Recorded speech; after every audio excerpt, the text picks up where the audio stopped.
Hello welcome to my channel. இன்றைக்கி என்ன recipe பார்க்க போகிறோன்னா சூப்பரான வெண்பொங்கல் பார்க்கலாம். அதுக்கு ஒரு குக்கரில் 2 டேபிள் ஸ்பூன் எண்ணெய் அண்ட் 2 டேபிள் ஸ்பூன் நெய் சேர்த்துக்கலாம். எண்ணெய் அண்ட் நெய் நல்லா சூடானதுக்கப்புறமா 1 டேபிள் ஸ்பூன் அளவுக்கு முழு மிளகு ஆட் பண்ணிக்கலாம். அதுக்கப்புறமா 1 டேபிள் ஸ்பூன் அளவுக்கு சீரகம் ஆட் பண்ணிவிட்டு கொஞ்சமாக கருவேப்பிலையில் ஆட் பண்ணிக்கலாம். எல்லாத்தையும் போட்டுட்டு நல்லா வதக்கி எடுத்துக்கலாம். அதுக்கப்புறப்பா முந்திரி ஆட் பண்ணிக்கலாம். நான் இன்றைக்கி 10 கிராம் அளவுக்கு முந்திரி ஆட் பண்ணிக்கிறேன். முந்திரி நல்லா பொரிஞ்சதுக்கப்புறமா ஒரு பச்சை மிளகா ஆட் பண்ணிக்கலாம் காரத்துக்கு. ஆட் பண்ணிவிட்டு 1 டீஸ்பூன் அளவுக்கு நம்ம பெருங்காயத்தூள் ஆட் பண்ணிவிட்டு எல்லாத்தையும் நல்லா மிக்ஸ் பண்ணி எடுத்துக்கலாம்.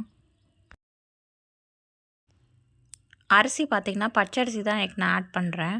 1/4 கப் அளவுக்கு பச்சரிசி அண்ட் 3/4 கப் அளவுக்கு பாசிப்பருப்பு ஆட் பண்ணிக்கலாம். அது ரெண்டுத்தையும் ஆட் பண்ணி நான் தண்ணியில் ஒரு 20 நிமிஷத்துக்கு நல்லா ஊற வச்சுட்டு அந்த தண்ணியை நல்லா ட்ரைன் பண்ணிவிட்டு இந்த ஸ்டேஜில் அரிசி அண்ட் பருப்பையும் ஆட் பண்ணிவிட்டு நல்லா மிக்ஸ் பண்ணி எடுத்துக்கலாம்.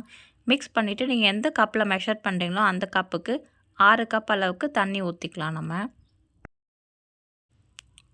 எந்த பொங்கலுக்கு தேவையான உப்பு ஆட் பண்ணிக்கலாம். நான் 1.5 டேபிள் ஸ்பூன் அளவுக்கு உப்பு ஆட் பண்ணிவிட்டு நல்லா மிக்ஸ் பண்ணிவிட்டு நம்ம குக்கர் போட்டு விசில் போட்டு மூடிட்டு 6லேருந்து 7 விசில் வரைக்கும் நம்ம விசில் விட்டுட்டு ஆஃப் பண்ணிடலாம்.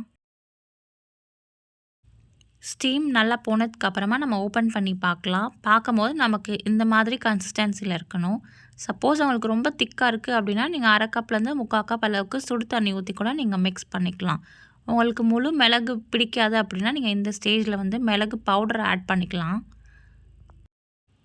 கடைசியாக 1 டேபிள் ஸ்பூன்லேருந்து 2 டேபிள் ஸ்பூன் அளவுக்கு நெய் ஆட் பண்ணிவிட்டு நல்லா மிக்ஸ் பண்ணிவிட்டு நம்ம சர்வ் பண்ணலாம். கன்சிஸ்டன்சி பார்த்திங்கன்னா நம்ம கரண்டியில் எடுத்து பிளேட்டில் ஜஸ்ட் சர்வ் பண்ணும்போது அப்படியே அழகாக ஷேப்பில் வரணும். அதுதான் கன்சிஸ்டன்சி. அவ்வளோதாங்க, அட்டகாசமான வெண்பொங்கல் ரெடி. இதை நீங்கள் சட்னி ஆர் சாம்பார் வச்சு சர்வ் பண்ணலாம்.